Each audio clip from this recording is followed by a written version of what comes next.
BM. Shri ಅವರು ಶ್ರೀ ಎಂಬ ಕಾವ್ಯನಾಮದಿಂದ ಪ್ರಸಿದ್ಧರಾದ BM. Shri ಅವರ ಪೂರ್ಣ ಹೆಸರು ಬೆಳ್ಳೂರು ಮೈಲಾರಯ್ಯ ಶ್ರೀಕಂಠಯ್ಯ. ಇವರ ಕಾಲ 1884ರಿಂದ 1946.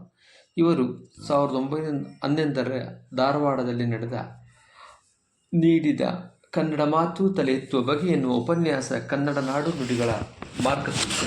ಇವರು ಅನುವಾದಿಸಿದ ಇಂಗ್ಲಿಷ್ ಗೀತೆಗಳು ಎಂಬ ಕೃತಿಯು ಹೊಸಗನ್ನಡ ಕವಿತೆ ಕಣ್ಣು ತೆರೆಯುವಂತೆ ಮಾಡಿತು. ಕನ್ನಡ ನಾಡಿಗೆ ಕನ್ನಡವೇ ಗತಿ, ಅನ್ಯಥಾ ಶರಣಂ ನಾಸ್ತಿ ಎಂದು ಗುಣಗಾನ ಮಾಡಿ ಕನ್ನಡ ಭಾಷೆಯನ್ನು ತೋರಿಸಿಕೊಟ್ಟ ಕವಿ ಕುಲೋತ್ತಮ ಬಿ.ಎಂ. ಶ್ರೀಕಂಠಯ್ಯನವರು. ಇವರ ಪ್ರಸಿದ್ಧ ಕೃತಿಗಳು ಅಶ್ವತ್ಥಾಮನ್, ಗದಾಯುದ್ಧ ನಾಟಕಂ ಮುಂತಾದವು. ಇವರು ಕನ್ನಡ ನಾಡು ನುಡಿಗೆ ಸೇವೆ ಸಲ್ಲಿಸಿರುವುದಕ್ಕೆ 1928ರಲ್ಲಿ 14ನೇ ಕನ್ನಡ ಸಾಹಿತ್ಯ ಸಮ್ಮೇಳನದ ಅಧ್ಯಕ್ಷರನ್ನಾಗಿ ಇವರು ಗೌರವಿಸಲಾಯಿತು. ಆಗಿನ ಮೈಸೂರು ಮಹಾರಾಜರು ರಾಜಸೇವಾಸಕ್ತಿ ಎಂಬ ಬಿರುದನ್ನು ನೀಡಿ ಗೌರವಿಸಿದ್ದಾರೆ. ಬಿ.ಎಂ. ಶ್ರೀ ಅವರು ಶಿಷ್ಯರು ಹಾಗೂ ಮಿತ್ರರು ಇವರಿಗೆ ಸಂಭಾವನೆ ಎಂಬ ಅಭಿನಂದನಾ ಗ್ರಂಥವನ್ನು ಅರ್ಪಿಸಿದ್ದಾರೆ. ಇದು ಕನ್ನಡದ ಮೊದಲ ಅಭಿನಂದನಾ ಗ್ರಂಥ. ಹಾಗೆ ಇವರು ಬರೆದಿರ್ತಕ್ಕಂಥ ಪ್ರಸಿದ್ಧ ಕಾವ್ಯ ಕಾಣಿಕೆ ಪದ್ಯ. ಈ ಪದ್ಯವು ಕನ್ನಡ ನಾಡು ಭಾಷೆ ನುಡಿ ಬಗ್ಗೆ ಆಂಗ್ಲ ಸಾಹಿತ್ಯದ ಜೊತೆಗೆ ಸಂಯೋಜಿಸಿ ಹೋಲಿಸಿ ಬರೆದಿರ್ತಕ್ಕಂಥ ಒಂದು ಪದ್ಯ. ಕನ್ನಡ ಮೊದಲು ನಾವು ನಮ್ಮ ಭಾಷೆಯನ್ನು ತಾಯಿಯ ಹಾಲು ಕುಡಿ, ತಾಯಿ ಎಷ್ಟೇ ಶ್ರೇಷ್ಠವಾಗಿರ್ತಕ್ಕಂಥ ಭಾಷೆ, ಹಾಗೆ ಪ್ರೀತಿಯಿಂದ ಮಾತನಾಡಿರ್ತಕ್ಕಂಥದ್ದು, ನುಡಿ ಗೆಳೆಯರೊಡನೆ ಬೆಳೆದಿರ್ತಕ್ಕಂಥದ್ದು, ಹಾಗೆ ನಮ್ಮ ಸಂಗಾತಿಗಳ ಜೊತೆಗೆ ಮಾತನಾಡಿರ್ತಕ್ಕಂಥದ್ದು. ಈ ಭಾಷೆ ಅತ್ಯಂತ ಶ್ರೇಷ್ಠವಾಗಿರ್ತಕ್ಕಂಥದ್ದು, ಸವಿಯನ್ನು ಆನಂದವನ್ನು ಕೊಡ್ತಕ್ಕಂಥ ಕಥೆಯನ್ನು ಕಟ್ಟಿ ನಮಗೆ ಇಂಪನ್ನು ಉಂಟು ಮಾಡಿರ್ತಕ್ಕಂಥ ಕರುಳ ಸಂಬಂಧ ಭಾಷೆಯಾಗಿದೆ. ಹಾಗೆ ಈ ನಮ್ಮ ಭಾಷೆ ನಮ್ಮ ಜನರಿಗೆ, ನಮ್ಮ ನಾಡು ಗೌರವವನ್ನು ಹೆಚ್ಚಿಸ್ತಕ್ಕಂಥದ್ದು. ನಮ್ಮ ಕವಿಗಳು ಮಾಡಿರ್ತಕ್ಕಂಥ ಶ್ರೇಷ್ಠ ಸಾಧನೆ, ಗರ್ವ ನಮಗಿದೆ. ಹಾಗೆ ಕನ್ನಡ ನುಡಿ ನಮ್ಮ ಹೆಣ್ಣು, ನಮ್ಮ ತೋಟದ ಅಲ್ಲೇ ಬೆಳೆದಿರ್ತಕ್ಕಂಥ ಸಿಹಿಯಾದ ಹಣ್ಣಿನ ಹಾಗೆ ನಮಗೆ ಭಾಷೆ ಅತ್ಯಂತ ಶ್ರೇಷ್ಠತೆಯನ್ನು ಕಾಣ್ತಾ ಇದ್ದೀವಿ. ಬಳಿಕ ಬೇರೆ ಬೆಳೆದ ಹಣ್ಣನ್ನು ನಾವು ಸೇವಿಸ್ತಕ್ಕಂಥದ್ದು.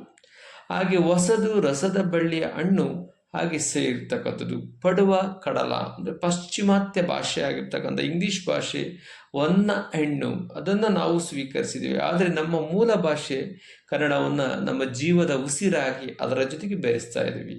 ಅದು ನಮಗೆ ನಲಿಸಿ ಕಲಿಸಿ ಸಂತೋಷವನ್ನು, ಮನವನ್ನು ಸಂತೋಷಪಡಿಸ್ತಕ್ಕಂಥದ್ದು.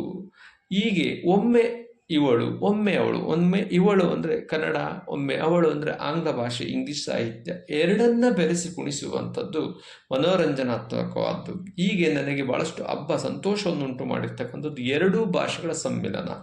ಇವಳ ಸೊಬಗನ ಅವಳ ತೊಟ್ಟು, ಕನ್ನಡ ಭಾಷೆಗೆ ಇಂಗ್ಲೀಷ್ನ ಸೊಬಗನ್ನು ತೊಟ್ಟು ನೋಡ ಬಯಸಿದೆ. ಅವಳ ತೊಡಿಗೆ ಆಭರಣವನ್ನು ಇವಳಿಗಿಟ್ಟು ಆಡ ಬಯಸಿದೆ. ಬಲ್ಲವರಿಗೆ ಅರಿದವರಿಗೆ ಇದರ ಬೆರಗೆ ಆಶ್ಚರ್ಯಕರವಾಗಿರ್ತಕ್ಕಂಥದ್ದು.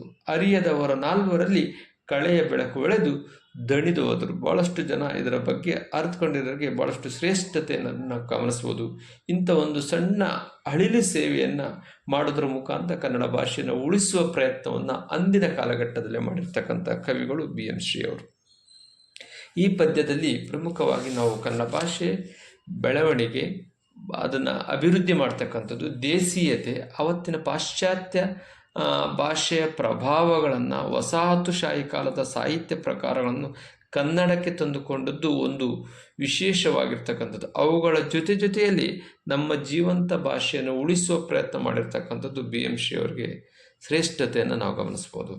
ಈ ಪದ್ಯದ ಬಗ್ಗೆ ಪ್ರಮುಖ ವಿಚಾರಗಳು, ಪ್ರಮುಖ ಪ್ರಶ್ನೆಗಳು ಯಾವ ರೀತಿ ಬರ್ತದೆ ಅಂತ ಹೇಳಿದ್ರೆ, ಕನ್ನಡ ಭಾಷೆ ಬೆಳವಣಿಗೆ, ಬೇರೆ ಭಾಷೆಯ ಕಾಣಿಕೆ ಹೇಗಿರಬೇಕು ಎಂದು ಕವಿ ಬಯಸ್ತಾರೆ. ಹಾಗೆ ಕನ್ನಡ ನಾಡು ನುಡಿ ಅಂತರ್ ಸಂಬಂಧ, ಕನ್ನಡ ಭಾಷೆ ನಾಡು ನುಡಿ ಸಂಬಂಧದ ಬಗ್ಗೆ ಕವಿ ಹೇಗೆ ನಿರೂಪಿಸಿದ್ದಾರೆ. ಭಾಷೆಗಳ ನಡುವಿನ ಬಾಂಧವ್ಯವನ್ನು ಕಾಣಿಕೆ ಪದ್ಯದ ಹಿನ್ನೆಲೆಯಲ್ಲಿ ವಿವರಿಸಿ, ಅಂದರೆ ಇಂಗ್ಲೀಷ್ ಕನ್ನಡ ಭಾಷೆ ಎರಡನ್ನು ಸಮೀಕರಿಸಿ ಬರೆದಿರ್ತಕ್ಕಂಥದ್ದು. ಈ ಪದ್ಯದ ಮುಖಾಂತರ ನಾವು ಕನ್ನಡ ಭಾಷೆಯನ್ನು ಉಳಿಸುವಲ್ಲಿ ಇಂಗ್ಲೀಷನ್ನು ಹೇಗೆ ಪ್ರಯೋಗಿಸ್ತೀವಿ ಅನ್ನೋದನ್ನ ತಿಳ್ಕೋಬೋದು. ಅವನ್ನ ಅರ್ಥಕೊಂಡು ನಮ್ಮ ನಾಡು ನುಡಿಯನ್ನು ಬೆಳೆಸುವ ಪ್ರಯತ್ನವನ್ನು ಸರ್ವರು ಸೇರಿ ಮಾಡೋಣ ಅಂತೇಳಿ ಈ ಮೂಲಕ ತಿಳಿಸಲು ಇಷ್ಟಪಡ್ತೇನೆ.